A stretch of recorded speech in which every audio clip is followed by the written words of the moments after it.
I adjusted my gym bag as I approached the gymnasium. The building looked run down, but a sign posted outside the front door told me that I was in the right place to participate in the fitness study. Pacer fitness test, 4 p.m. Earlier that week, a woman had reached out to me over social media and offered me a spot in the study. $200 for an hour's work. I signed up right away. I pushed open the front door to reveal a dozen men and women standing around in exercise clothes. I stuffed my bag into a nearby locker, pausing when a voice came over the intercom. Please leave your cell phones and any other metal objects inside your locker before passing through the metal detector. Thank you. I looked around at the other runners and shrugged before leaving my phone. We all passed through the metal detector before filing into the gymnasium. I'm sure you can imagine the gym. It's the same one that's inside every rundown high school across the country. It was completely empty and lit by flickering fluorescent lights. I was surprised that I still hadn't seen any researchers. The intercom crackled to life again. Please put on your neck sensors. We'll be using them to check your blood pressure and heart rate as you run. We all walked around to the nearby table where a dozen blue collars lay with blinking lights. I grabbed the one marked with my name and slid it around my neck. Powerful magnets clicked together around the back, sealing it into place. When each of the runners had slid their collars into place as well, we all approached the edge of the basketball court to begin the test. The intercom crackled to life one last time. Welcome to the FitnessGram Pacer test. You should run the length of the court each time that you hear this sound. A beep rang out. Run as long as possible. If you fail to cross the court before the sound, your collar will be detonated. If you attempt to remove your collar, it will be detonated. If you attempt to leave the gymnasium, your collar will be detonated. On your mark, get ready, start. The beep rang out. We all ran across the court lengthwise, much faster than normal. When we reached the other side, we all paused, looking around at each other. Most people looked bewildered, but some were laughing. Well, that's one way to motivate ya, one of the runners to my right said with a laugh. I guess, I said, touching the thick fabric that made up the collar. I got ready, but I had to wait for another 2 minutes before the next beep. We all ran the length of the court again. Another 2 or 3 minutes passed. So, you guys get the same message that I did. A young woman to my left had asked. Participate in the study, get a few $100. Everybody nodded. A few of them were touching their collars the same way that I had been. We continued running back and forth, and each time we were given a rest for several minutes. I didn't understand why, especially if this was a fitness test.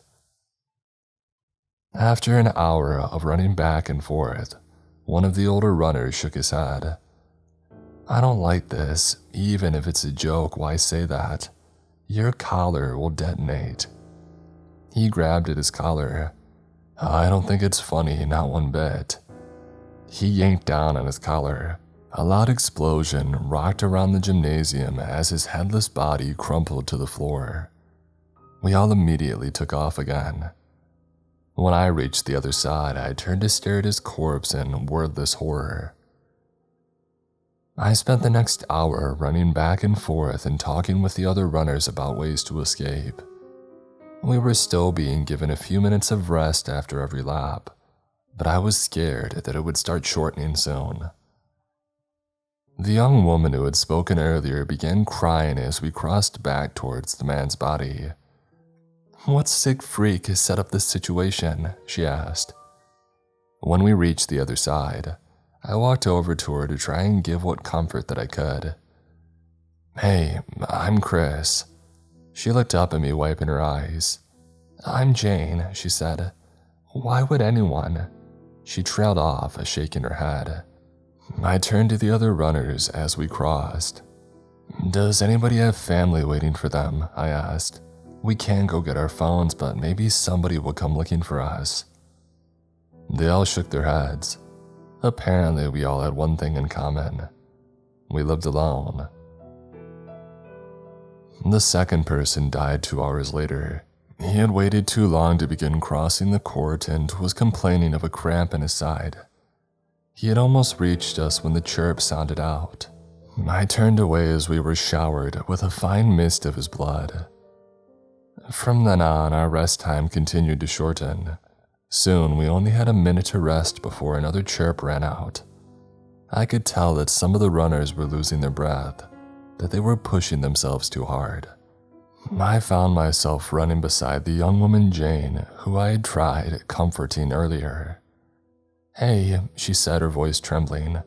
"You don't seem that tired. Are you a runner?" When I'm in shape," I said.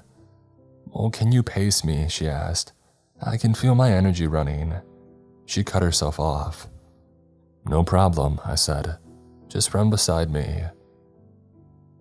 We crossed the court and I breathed in deep, trying to keep from cramping. 10 seconds passed.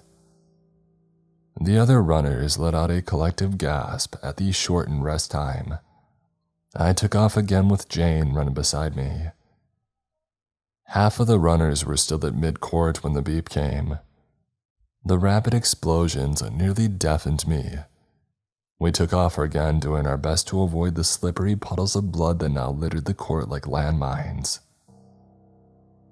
Over the next half hour, runners continued to fall behind. After a horrible cycle, all that remained was Jane, me, and one other runner, a young man. "Chris," she said, "I can't keep doing this."